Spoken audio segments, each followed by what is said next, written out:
किसी ने बड़ी कमाल की बात कही है कि जो इंसान खुद के लिए जीता है उसका एक दिन मरण होता है, लेकिन जो इंसान दूसरों के लिए जीता है उसका हर दिन स्मरण होता है। ये कहानी है एक गरीब पिता और उसकी बेटी की। एक गरीब पिता अपनी बेटी के साथ शहर के एक बहुत महंगे होटल में पहुंचा। उस गरीब पिता ने फटे पुराने कपड़े पहने हुए थे और उसकी बेटी ने स्कूल की ड्रेस पहनी हुई थी, क्योंकि वह स्कूल से सीधा उसको लेकर के आया था। जब वो दोनों होटल के अंदर पहुंचे तो वेटर ने पूछा, सर आप क्या खाना पसंद करेंगे, अपना ऑर्डर बता दीजिए। उस बेटी के पिता ने कहा, मेरी बेटी के लिए एक प्लेट पाव भाजी लेकर के आ जाए। तो वेटर ने कहा, सर आप कुछ नहीं लेंगे, आपके लिए कुछ लेकर आऊं। उस गरीब पिता ने कहा, मेरे लिए कुछ नहीं लेकर आना, आज मेरी बेटी के लिए पार्टी है। मैंने अपनी बेटी से वादा किया था कि अगर तुम पूरे जिले में 10th क्लास में टॉप करोगी तो मैं आपको पार्टी दूंगा, सबसे महंगे होटल में मैं आपको पाव भाजी खिलाऊंगा, तो आप बस बच्ची के लिए ले आए।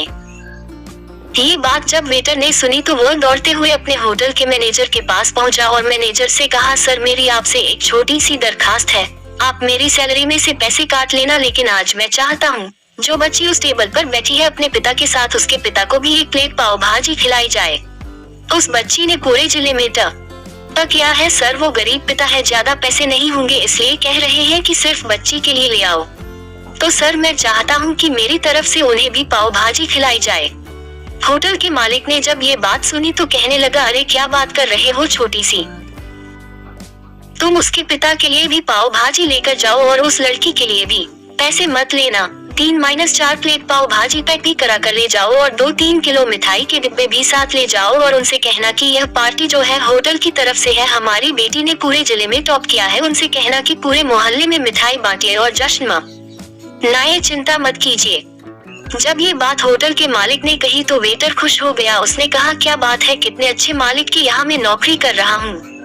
जब वेटर 3-4 प्लेट पाव भाजी लेकर पहुंचा तो ये देखकर लकड़ी के पिता चौंक गए और बोले, मैंने तो सिर्फ एक प्लेट ही पाव भाजी मंगाई थी, इन सबको लेने के लिए मेरे पास तो पैसे नहीं है। तो वेटर ने कहा, क्या सर शर्मिंदा मत कीजिए, ये हमारी तरफ से है, ये बेटी आपकी ही नहीं हमारी भी बेटी ही है जिसने पूरे जिले में टॉप किया। यह मिठाई के डिब्बे और 3-4 प्लेट पाव भाजी पैक कर दी है, आप इन्हें लेकर के जाए और जश्न मनाइए। पिता और पुत्री खुश होकर वहाँ से चले गए। कई साल इस बात को बीत गए और उस बेटी ने इतने साल कड़ी मेहनत की और यूपीएससी की तैयारी करके कलेक्टर बन गई। किस्मत थी ऊपर वाले की, या कहा जा सकता है कि करिश्मा था ऊपर वाले का कि उसी शहर में उसका आना हुआ। उनके द्वारा सूचना पहुंचा दी गई कि कलेक्टर मैम आने वाली है और उसी होटल में खाना खाने वाली है। कलेक्टर साहिबा का आने की खबर मिलते ही उस गाँव के सभी लोग कलेक्टर साहिबा को देखने के लिए वहाँ पहुँच गए। किसी को इस बात का बिल्कुल भी अंदाजा नहीं था कि ये वही पिता और बेटी हैं। जब कलेक्टर साहिबा अपने पिता के साथ होटल में पहुंची तो उन्होंने होटल के मालिक से कहा कि क्या आपने हमें पहचाना, हम वही पिता पुत्री हैं जो मेरे 10th क्लास में टॉप करने पर आपने हमें पार्टी दी थी। हम वही पिता पुत्री आज फिर से आए हैं, आज आपको और आपके पूरे स्टाफ को और पूरे गाँव को पार्टी देने के लिए।